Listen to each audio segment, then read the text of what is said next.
Everyone, welcome to J chemistry. तो ये question start करने से पहले एक इम्पोर्टेंट अनाउंसमेंट। देखो, मैं ना अब रेगुलरली डालने की कोशिश करूंगी रैंक बूस्टर सीरीज। तो आपको बस एक काम करना है। अगर आप सोच रहे हो, मैं हमेशा ये बात बोलती हूँ क्योंकि मुझे पता है कि ऐसा है। सपोज करो आपने सोचा हुआ फिजिकल और इनऑर्गेनिक करके जाओगे, तो अगर ऑर्गेनिक का रैंक बूस्टर आता है तो प्लीज उसको मिस मत करो, बस देख लो। देखो 10-15 मिनट में कोई लॉस नहीं होता है। अगर आप देखोगे ना, आपको सीखने को ही मिलेगा चीजें। मैं ट्राई करूंगी कि मैक्सिमम से मैक्सिमम जितनी चीजें उसमें यूज हो रही है उससे रिलेटेड आपको सारी बातें कवर करवा दूं, ताकि अगर वैसा सेम कॉन्सेप्ट या सेम रिलेटेड अगर पेपर में आ जाए तो आपको हेल्प रहे, आपको एटलीस्ट कुछ आइडिया हो। और पता क्या होता है, अगर किसी टॉपिक के बारे में थोड़ा सा भी पता होता है ना, तो ऑप्शंस को एलिमिनेट करने में बहुत ज्यादा हेल्प हो जाती है। तो सिर्फ एक ही सजेशन है आपके लिए कि प्लीज जितने भी रिएजेंट लिए आएंगे रैंक बूस्टर वाली सीरीज, उन सबको अच्छे से देखकर अच्छे से कंसेप्ट को समझिए, और हो सके तो साइड बाई साइड जो अपने नोट्स पे ना प्रिपेयर करते हुए चलिए, ताकि आप उनको पढ़ के एक बारी आराम से पढ़ के चले जाओ, तो कुछ ना कुछ हेल्प हो जाए आपकी फाइनल एग्जाम में। ठीक है, अभी स्टार्ट करते हैं क्वेश्चन से रिलेटेड। एक और बात आ दो, इस वाले क्वेश्चन में बहुत सारा ज्ञान मिलने वाला है आपको, तो एक तो ना नोट कर लो सारे पॉइंट्स। जितने भी रिएजेंट्स हैं सारे ही इंपॉर्टेंट है। अब आप में से मुझे किसी ने बोला था कि मैम अगर किसी के बिग कॉन्सेप्ट जो है वो बहुत ज्यादा स्ट्रॉन्ग नहीं है, क्या वो भी अटेम्प्ट कर सकते हैं? वो ना, मैं ये नहीं कह रही कि अटेम्प्ट करना हो तो सही हो जाएगा, बट आपको ट्राई पक्का करना है। ट्राई तो आपको हर हाल में करना ही है क्वेश्चन। लेकिन एक और बात है, इसका मतलब ये नहीं है कि आप पेपर स्टार्ट कर रहे हो सोल्व करना। सपोज आपने पार्ट सी से स्टार्ट किया, तो आपको ये क्वेश्चन दिख गया, सेकंड थर्ड होगी, स्टार्टिंग तो ऑर्गेनिक से होती है। जैसे आप ऑर्गेनिक पे तो आप एक ही क्वेश्चन देख लो कि क्या मैं कर सकता हूँ, क्या मैं कर सकता हूँ। ऐसे नहीं करना है आपको। पहले जितने क्वेश्चन आते हैं एक बार में वो सारे कर लो। जब आपके पास टाइम बचे तो ऐसे क्वेश्चन जो इतने लेंथी दिखने में होते हैं, आप उनको भी बार ट्राई करके करने की कोशिश करो, हो सकता है क्वेश्चन सोल्व हो जाए। जैसे यहाँ पर हम स्टार्ट करते हैं। सबसे फर्स्ट टाइम में डाला हुआ है टर्शियरी ब्यूटाइल, क्या बोलते हैं इसको, potassium tertiary butyl oxide, something ऐसा कुछ बोलते हैं। तो ये बेस डाला हुआ है। अब ये बेस है तो क्या करेंगे, अगर ये बेस है तो इसको क्या चाहिए, प्रोटोन चाहिए। प्रोटोन इसको एक्सट्रैक्ट करना है, कोई भी एसिडिक प्रोटोन एक्सट्रैक्ट करना है। तो आप देखो कितने प्रोटोन यहाँ पर एसिडिक है, यहाँ पे प्रोटोन देखो यहाँ भी अवेलेबल है और यहाँ पर भी अवेलेबल है, हर जगह पे प्रोटोन्स है। इसको बोलते हैं पोटेशियम टर्शियरी ब्यूटॉक्साइड। उसके बाद जितने भी प्रोटोन्स हैं, अपनी बेंजीन के पास भी प्रोटोन्स हैं, और एमई को मैं लिख देती हूँ CH3, यहाँ पर भी प्रोटोन है। अब ना मैं मान के चल रही हूँ आपको ना ऑर्गेनिक बिल्कुल नहीं आता है, आप एक क्वेश्चन अटेम्प्ट करना स्टार्ट कर रहे हो। तो देखो, अगर बेस है हमें ना H+ निकालना है और माइनस बचेगा। अगर मैं यहाँ से H+ निकाल दूं तो क्या बचेगा, ये CH2 माइनस, मतलब ये हो जाएगा OCH2 माइनस। अब आप खुद बताओ, ऑक्सीजन के पास लोन पेयर्स हैं, तो लोन पेयर्स और नेगेटिव चार्ज आपस में स्टेबल होगा, साथ में नहीं होगा, तो ये वाला प्रोटोन तो बिल्कुल नहीं निकलेगा। और बेंजीन के प्रोटोन्स वैसे ही नहीं निकलते इतनी इजीली, तो इसको हटा देते हैं।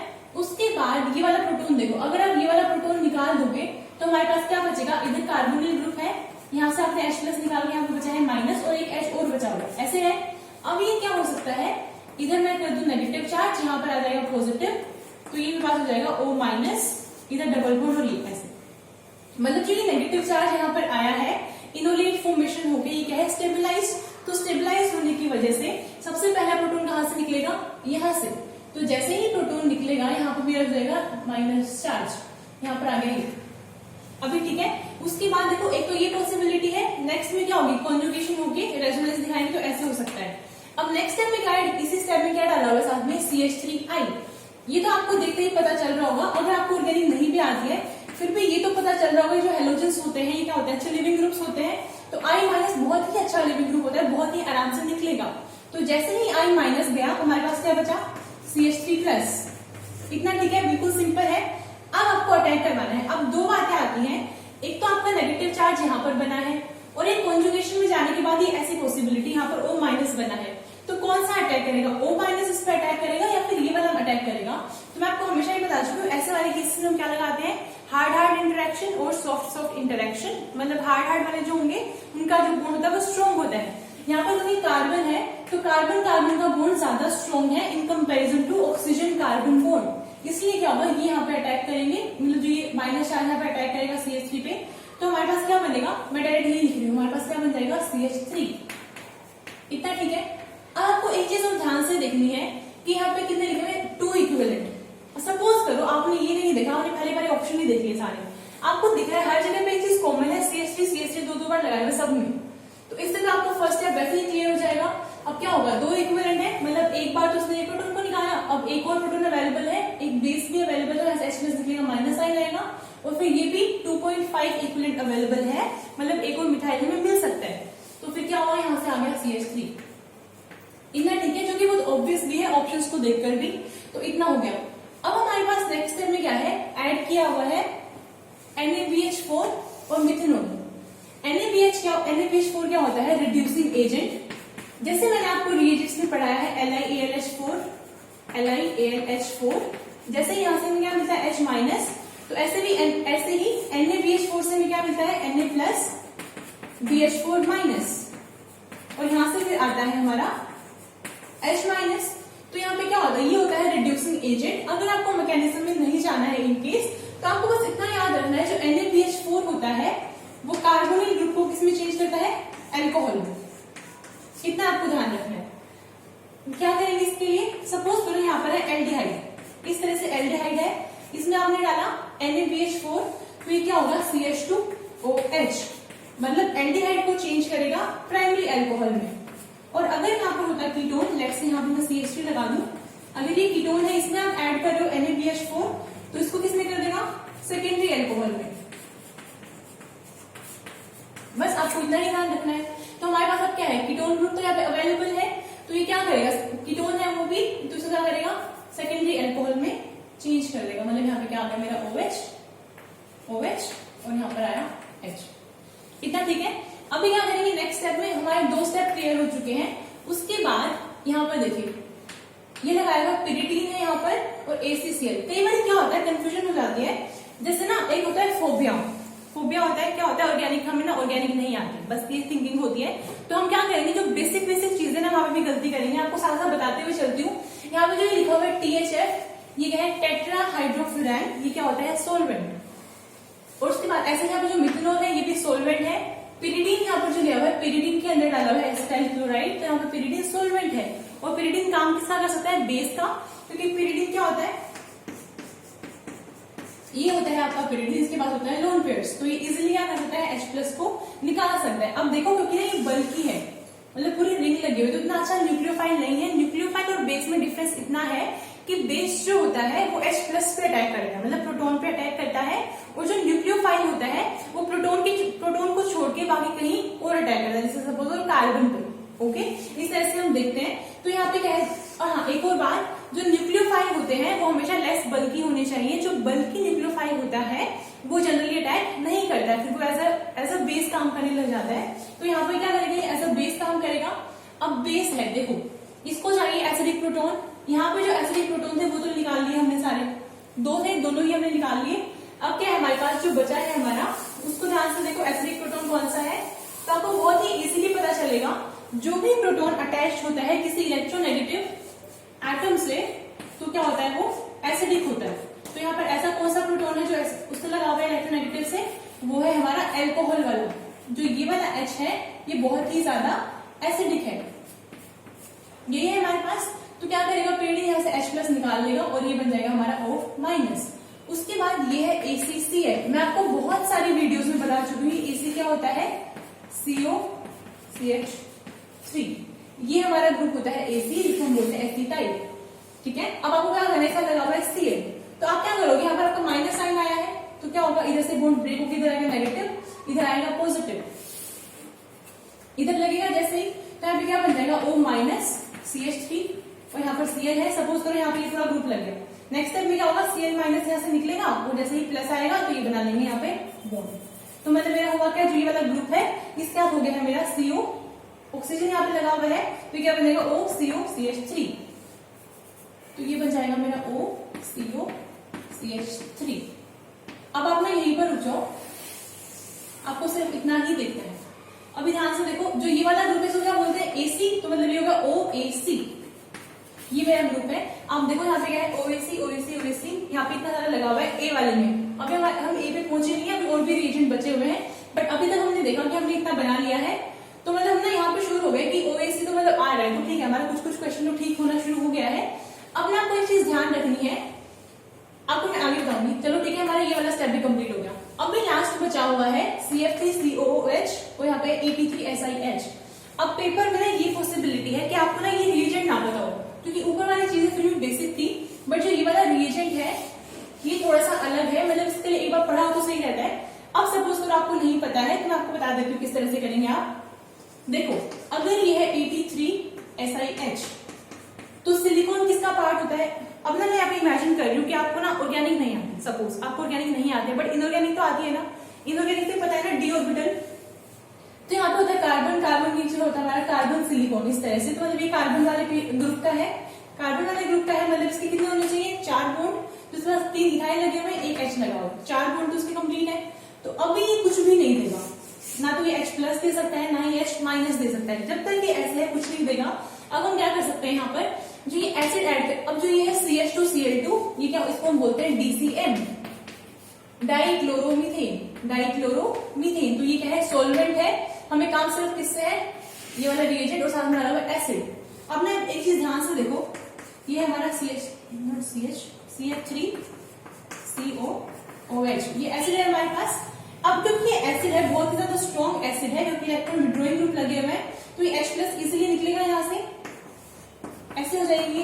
अब ठीक है, अब जो सिलिकॉन है उसके पास क्या होते हैं? D orbital.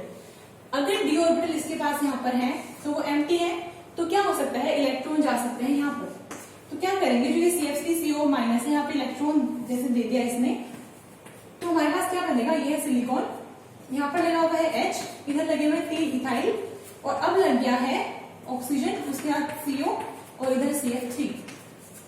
इसके हो गए 5 बॉन्ड, तो यहाँ पे क्या लगेगा? माइनस, क्योंकि इसके इलेक्ट्रॉन प्लस क्या हो गया? यहाँ पे चले गए हैं, तो ये आ गया माइनस चार्ज। अब क्योंकि यहाँ पे चार्ज सेपरेशन हो गई है, चार्ज यहाँ पर आ गया है, इसीलिए यहाँ से H माइनस इजिली निकलेगा। H माइनस जैसे ही गया तो यहाँ पे क्या आएगा? प्लस, तो ये वापस से क्या हो जाएगा? न्यूट्रलाइज। तो सिस्टम यहाँ करने की कोशिश करता है अपनी कि उसको चार्ज हटाना है, कैसे ना कैसे करके अपना चार्ज रिमूव करना है। तो पहले इसके ऊपर कोई चार्ज नहीं था, ये H माइनस है, H प्लस कुछ भी नहीं देगा। अब क्या हुआ, जो एसिड डालेंगे यहाँ पर, तो इसने O माइनस यहाँ पे इलेक्ट्रॉन से चले गए डी ऑर्बिटल में, माइनस साइन आया, अब H माइनस इजिली निकल सकता है। तो अब ना दो चीजें हैं, जैसे मैं आपने कमेंट्स रीड कर रही थी जब मैंने पोस्ट किया था ये क्वेश्चन, तो आप में से कईयों ने बोला कि जो OAC ग्रुप है, फिर ये OAC वाला ग्रुप है, डायरेक्टली इसको निकालेगा यहाँ से, इधर जैसे ही प्लस आएगा तो यहाँ पर हमारा H लग जाएगा, यहाँ से ये वाला जो वहां से निकला था, अभी दिखाया मैंने आपको, तो वो आके लग जाएगा। ठीक है, आप करने के लिए ऐसे कर सकते हो, बट अगर मैं मैकेनिज्म की बात करूं, पूरे मैकेनिज्म की, तो वो कैसे होता है? ये है हमारे पास एसिटाइल ग्रुप, इस तरह से है हमारे पास सिस्टम में, क्या है? एसिड है, और साथ में यहाँ से इसको भी मतलब डाल के यहाँ से H माइनस आ रहा है, इतना ठीक है। तो जो एसिड है वो क्या कर सकता है? इस H को प्रोटोनेट करेगा, मैकेनिज्म अगर बताऊं आपको, तो ऐसे प्रोटोनेट किया, इधर आया नेगेटिव चार्ज, इधर जैसे ही पॉजिटिव आएगा ये H माइनस अटैक करेगा, तो हमारे पास अभी क्या बन जाएगा? OH CH3H, ऐसे ही बनेगा, इतना ही है। अब क्योंकि सिस्टम में अभी एसिड प्रेजेंट है, तो एसिड क्या करेगी? वापस इसको प्रोटोनेट करके वाटर बनाएगी यहाँ से, जैसे ही वाटर निकलेगा यहाँ से इधर आएगा पॉजिटिव चार्ज, पॉजिटिव आते ही ये वाले ऑक्सीजन अपने देंगे लोन पेयर्स, तो क्या होगा यहाँ पर? देखो ऑक्सीजन, ये इधर OH, नहीं वाटर तो निकल गया, ये इधर H और इधर CH3, ऐसे ही है। तो नेक्स्ट स्टेप में क्या हो सकता है? ऑक्सीजन की 3 बॉन्ड होगी, प्लस साइन आया है, तो अब नेक्स्ट स्टेप में क्या होगा? ये पूरा ग्रुप यहाँ से निकलेगा और फिर आ जाएगा हमारा इधर H। आपको समझ आया? ये पूरा OAC ग्रुप निकल गया, लेकिन उसको एक ही बार में नहीं निकाल देना है। अगर आपसे कोई मैकेनिज्म पूछे तो आप पूरा ऐसे करके दिखाओगे, बट यस, याद करने के लिए ऐसे कर सकते हो कि जो भी लिविंग ग्रुप होगा वो बहुत ही इजीली निकलेगा, और वहां पर आ जाएगा हमारा, जैसे OAC माइनस निकला तो उसकी जगह पे आ जाएगा H माइनस, तो जो हमारा पूरा प्रोडक्ट है वो कैसा बन जाएगा? OCH3, अब OH तो निकल गया, वहां पे H आ गया है, एक H ऑलरेडी प्रेजेंट था, और ये है 2 CH3, तो हमारा प्रोडक्ट कौन सा आया है इनमें से? या तो ये वाला पॉसिबल है, मैंने ना शायद ये एक्स्ट्रा लगा दिया, यहाँ पे ये नहीं था, ऐसा था ये क्वेश्चन, तो या तो ये वाला प्रेजेंट, या तो ये वाला हो सकता है, या फिर ये हो सकता है। अब ना एक इंपॉर्टेंट बात ये है कि इन सब में डिफरेंस क्या है? यहाँ पे OH हो गया है और यहाँ पर भी OH है, यहाँ पे OMe है, तो आपको कैसे पता चलेगा ये मतलब इसका क्या होना है? हाइड्रोलिसिस होना है, नहीं होना है? तो ये बात बिल्कुल ध्यान से सुनो, ये क्या है? जो ROR ग्रुप होता है हमारे, क्या होता है? ईथर, ईथर ग्रुप है।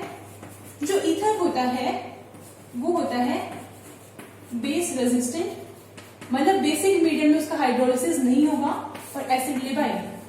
अगर कहीं पे एसिड दिखी तो वहां पर हाइड्रोलिसिस के चांसेस हैं। हाइड्रोलिसिस का मतलब ये OCH3 हट के क्या बन जाएगा? OH बन जाएगा। अब आपको एक चीज ध्यान रखनी है, जो बेंजीन के साथ लगा हुआ है OCH3, इसका इतनी इजिली हाइड्रोलिसिस नहीं होता है। जितने भी ईथर होते हैं वो एसिडिक मीडियम में लेवाइल होते हैं, उनका हाइड्रोलिसिस पॉसिबल है। बट ऐसे वाले केसेस के लिए क्या है, ये बहुत इजिली हाइड्रोलिसिस नहीं होता है। इसके लिए हमें बहुत ही स्ट्रॉन्ग एसिड चाहिए। स्ट्रॉन्ग एसिड फॉर एग्जाम्पल इसके लिए हमें चाहिए होती है तो फिर HI हो हमारे पास सिस्टम में, या फिर BBr3 या फिर BF3। अगर ये 3 एसिड बहुत ही स्ट्रॉन्ग एसिड्स हैं, अगर ये होती है कहीं पर मेंशन किया होता, जैसे यहाँ पे CH3COOH की जगह पर अगर इनमें से कोई एसिड अवेलेबल होती तो वो इस OCH3 को कन्वर्ट कर देती OH में, बट क्योंकि ये वाली नहीं है तो इसका हाइड्रोलिसिस नहीं होगा। जो ये वाली एसिड है ये किसको कन्वर्ट कर सकते हैं, अगर हमारे पास होता इनोलिक ईथर, अगर हमारे पास सिस्टम में इनोलिक ईथर होता, इनोलिक ईथर मतलब कैसे, अगर मेरे पास होता ये और यहाँ में कहीं से भी H+ आ जाता अगर, तो इसका हाइड्रोलिसिस बहुत ही इजीली हो जाता है। यहाँ से आता नेगेटिव चार्ज, इधर पॉजिटिव आते ही ये ऐसे, तो ये वाला H+ तो यहाँ पर लग गया, ये बन गया यहाँ पर प्लस और ये CH3, अब ये बहुत ही इजीली निकल के ऐसे बन जाएगा। तो इसका हाइड्रोलिसिस पॉसिबल होता है इनोलिक वाले का। बेंजीन के साथ अगर कहीं लगा हुआ है या फिर वैसे कहीं पर ईथर है तो उसका हाइड्रोलिसिस इतना इजीली नहीं होता है, तो इसलिए वो जो ये वाला OH है ये नहीं बनेगा। तो या तो हमारा सेकंड ऑप्शन है या फिर फोर्थ ऑप्शन है। अब हमें देखना है आगे, और ये क्या है, बर्च रिडक्शन। तो बर्च रिडक्शन मैंने आपको पहले भी एक ट्रिक बताई है क्वेश्चन को सोल्व करने के लिए, आपको मैकेनिज्म में जाने की भी नीड नहीं है, आपने इसको याद कर लो बहुत अच्छे से कि अगर इलेक्ट्रॉन डोनेटिंग ग्रुप होता है तो वो क्या रहता है, हमेशा अनसैचुरेटेड कार्बन पर रहता है, अनसैचुरेटेड कार्बन। और अगर इलेक्ट्रॉन विड्रॉइंग होता है तो वो रहता है हमेशा सैचुरेटेड कार्बन पर। अब अनसैचुरेटेड मतलब sp2 हाइब्रिडाइज कार्बन और सैचुरेटेड मतलब sp3। जैसे फॉर एग्जांपल अगर आपके पास ये बेंजीन यहाँ पर मैंने लगाया है और यहाँ पर लगाया है OMe, तो ये क्या है, electron donating group, electron donate कर सकता है। तो इसके केस में हमेशा क्या होता है, ये हमेशा रहता है sp2 कार्बन पर, मतलब यहाँ पर डबल बॉन्ड यहाँ पर आएगा। और मैंने आपको पहले भी एक बार ट्रिक बताई थी इसकी कि हम एक कार्बन को छोड़ के यहाँ पर लगाते हैं ऐसे करके, इलेक्ट्रॉन डोनेटिंग ग्रुप है। अगर यहाँ पे लगा दो कोई electron withdrawing group, let's say यहाँ पर लगा दो COOH, इस तरह से कोई ग्रुप लगा हुआ है, तो ये क्या है, इलेक्ट्रॉन विड्रॉइंग ग्रुप ऐसे विड्रॉ करेगा। तो ये क्या करता है, हमेशा इसको चाहिए होती है sp3 कार्बन, सैचुरेटेड पे रहता है, तो इस वाले केस में ऐसे बनता है। तो अब आप देख रहे हो कैसा ग्रुप है, ये वाला जो OCH3 है इलेक्ट्रॉन डोनेटिंग ग्रुप है, तो ये किस पे रहना चाहेगा, हमेशा ही sp2 कार्बन पे। अब देखो यहाँ पर क्या है, sp3 कार्बन, यहाँ पे क्या है, sp2 कार्बन, तो sp2 कार्बन पे रहेगा, इसलिए हमारा जो फोर्थ ऑप्शन है वो करेक्ट है। आपको इस तरह से क्वेश्चन सोल्व करने हैं। आई होप आपको समझ आया होगा, जितने भी डाउट्स थे क्लियर हो गए होंगे। और मैंने आपको बोला था कईयों को कि आपने कोई मैकेनिज्म लिख के देखो, जहां पर गलती होगी उसको मैच कर लेना। आई होप आपको समझ आया होगा कैसे कैसे मिस्टेक आपने करी होंगी और कैसे ये क्वेश्चन सोल्व करना है। Thank you so much for watching.